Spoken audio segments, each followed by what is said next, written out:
right. Well, my name's Dwayne Moore. I'm an assistant professor of history at Prairie View A&M University. I've been there since 2020. I came to Texas during the pandemic. Um, and almost immediately upon arriving, I realized that a lot of the archival collections at Prairie View, which is a historically Black college and university, were not preserved, organized, cataloged. And so I immediately started writing grants to not only get the funds to get the equipment we needed to digitize the records, but also to get funds to hire students to basically provide the labor we needed to actually get the records preserved.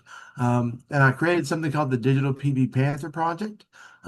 In through a grant from the National Endowment for Humanities in 2021. That project has since expanded into the Woolfolk Digital Preservation Lab, which Stephen, you had the opportunity to visit the other day. Um, it originally started out with 12 students funded by a $450,000 grant. We took over this huge initiative originally to try and uh, process over 100 linear feet of documents, photographs, maps of the Cooperative Extension Service and the Home Demonstration Service, which was a segregated state-funded institution that would go from Prairie View out into the communities, into the African American communities, help them learn better farming techniques, scientific farming techniques, also help them improve their lives. It was also a gendered program. So there were men who basically focused on farming, and there were women who basically focused on homemaking. But the records spanned a large amount of time in 63 counties in Texas. So it started in 1923, the records we found, and they go all the way to 1963. Like I said, the records when I found them, they were in a bunch of old copy paper boxes in several closets, and we were able to take them out. Basically go through them, remove any staples that might have been rusted and old, because these are documents that were about 100 years old at this point. We were able to rehouse them into acid-free folders and acid-free boxes. We eventually put that into 163 small gray archival boxes. It ended up being 3,219 folders. That was basically a report, a narrative report, or a county report, or a monthly report into each folder. And we eventually created 63 different finding aids for each one of the counties in which the Cooperative Extension Service operated. The most important thing I believe about the project was getting students involved in preserving this history. These were documents that were at danger of being lost. And the students served as more than mere student labor. They did the actual archiving work, which they served as co-authors of sort of a more equitable and representative historical record that prevented the erasure of this history. So these are two of the student leaders of the project. This is Noah Jackson and Evelyn Todd. She was my graduate student research assistant. Let me see here. There we go. Um, so we grounded the project in the most ethical and responsible practices in archival theory. And that says that archives aren't neutral. That is, over the course of history, archives contain mainly things that reflect what we believe is important about history. And because for so long, Americans thought that African American history was negligible and not important, a lot of that history has not been collected, has not been organized, has not been archived. And these collections were a good example of that. It was just sitting in a closet. We Historically Black colleges and universities are also continually underfunded compared to their white counterparts like Texas A&M.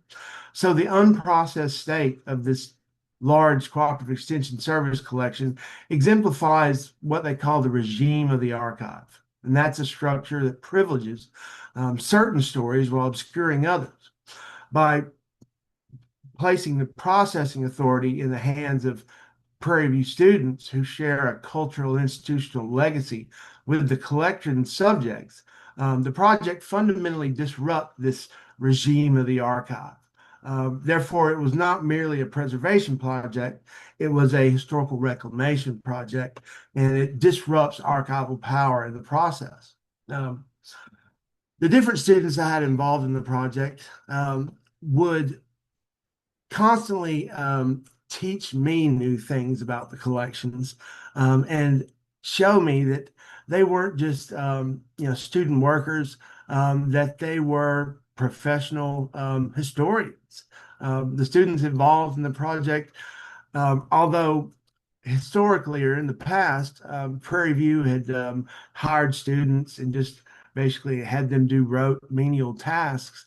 This was the first time that students were asked to actually take on a substantive role in the preservation of the institution's history. Um, and they demonstrated from day one that they really cared about this work, that they wanted to do it, that this was more than a job to them, that they were really proud to have been given the right to be able to take care and preserve this history. So they functioned as activist archivists in a sense. They reclaimed control over these long neglected, almost thrown away records, and at the same time restored dignity to all the thousands of people who were the subjects of these records. Alina Preston, for example, she created one finding aid for Anderson County, which embodies Randall Jemerson's concept of archival transparency. That is, that we have to keep documentary structures and our process of preservation visible and accessible to communities. That is, these records were about 63 different counties in Texas, and they had essentially been kept away from these communities. By processing them, digitizing them, and making them available to those communities, this opened an opportunity for those communities to once again, find out about their community history. Um, Hannah Harden and Kalea Jammer, who you see a picture of right there, that's Kalea. They processed counties such as Angelina County, and the materials in that county foregrounded relationships on community memory, aligning with Laura Kine and Kim Gallen's frameworks on the historical process of archival recovery.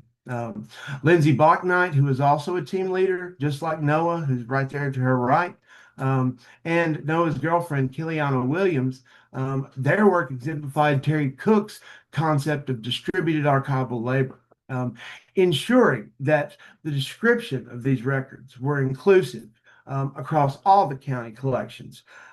That's one of the focuses of the Woolfolk Digital Preservation Lab as well, is that not only are we preserving records, but that we're doing so in the most ethical and responsible way possible, that we're working with community members as often as we can, that we bring in community members and that we make these collections available to the community. These aren't just records that are for my consumption as a historian, as a researcher. They're not just for me to write and publish articles about. These are also for community members to look up their community's history, to do genealogical research, to use these pictures. There are over 10,000 photographs in this collection.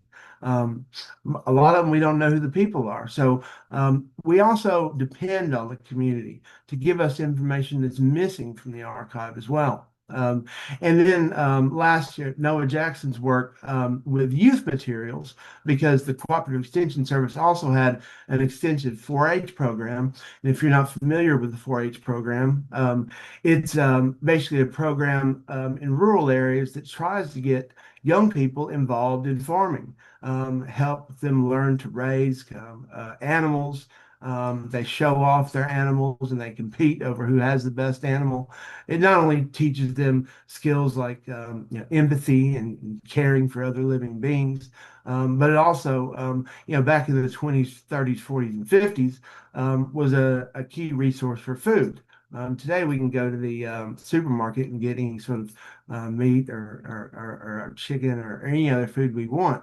But back then, you had to actually raise it, take care of it, feed it, and make sure it was healthy. And you had to also kill it and eat it. These projects got youth involved in things like that early, also taught them civic leadership. 4-H clubs had voting procedures, and this is all at a time when African Americans were excluded from the franchise. African Americans would not be allowed to vote in the United States till 1965. But 4-H programs would still teach young people about civic procedures inside an organization, about voting for presidents and vice presidents of those organizations.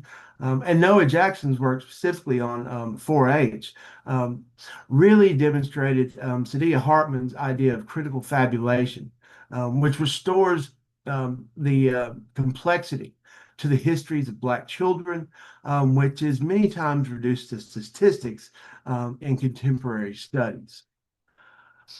So when we look at the larger historical significance of the Texas Black Cooperative Extension and Home Demonstration Collection, we can see that it fundamentally reshapes what is possible to know about Black rural life in the 20th century American South. Much of the scholarship at the moment focuses on Reconstruction after the Civil War, the Civil Rights Movement, and rightly so. But these records illuminate a longer arc of Black freedom struggle that's often overlooked during the interwar years, after World War I and before World War II, and of course the post-war decades. These documents give us primary source evidence of how Black extension agents and home demonstration agents served as critical buffers between a discriminatory federal government and agricultural policies, and how they helped African American families navigate very complex bureaucracies that were at the same time trying to dispossess them of the land they owned. And this project helped them resist that economic dispossession. So like I said before, the collection starts in 1923, which is well after the beginning of Jim Crow, which really begins in the 1890s with the passage of new state constitutions in the South, where Black men are disfranchised. And then the 1896 Plessy v. Ferguson Supreme Court case, which codified racial segregation into law. Also, the 1890s saw a very substantial rise in lynching and racial stereotyping. Those lynchings were justified on the basis of racial stereotypes, which basically prevented African Americans from achieving gainful employment and basically achieving the American dream. And the Jim Crow period would be so detrimental to African Americans that by 1910, for the first time since the Civil War, African American land ownership would actually decrease. It would go up from 1865 to 1910, and then from 1910 to 1970, it would significantly decrease to a fraction of what it was before 1910. So this series of records also covers that period where African Americans were struggling mightily against federal dispossession policies to try and hold on to family-owned land.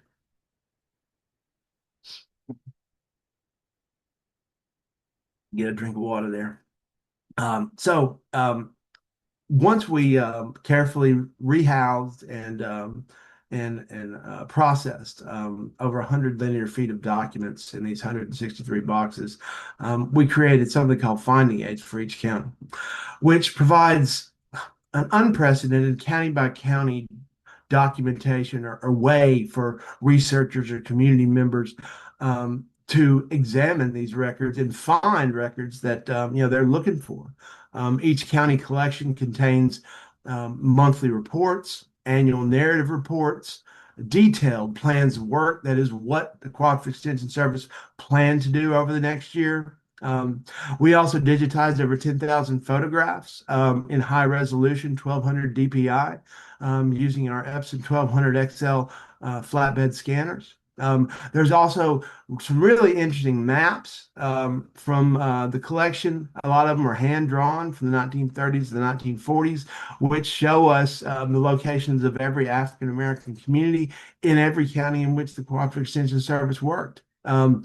They also have 4-H yearbooks, which demonstrate a lot of that governmental structure that these organizations had. They would also have coronation programs where people would be inducted into the organizations. They would have award ceremonies where people won for having the best pig or the best cow, the 4-H program.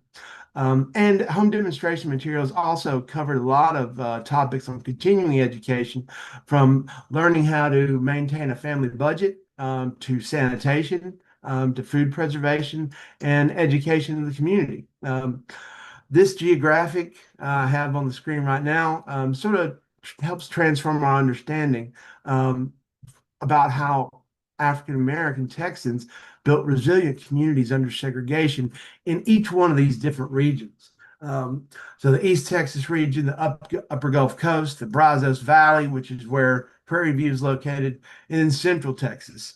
Some of these counties had much larger collections. Some of them had very small, maybe only 1 or 2 years of documents, which it demonstrates the danger in which these collections were for being erased, essentially.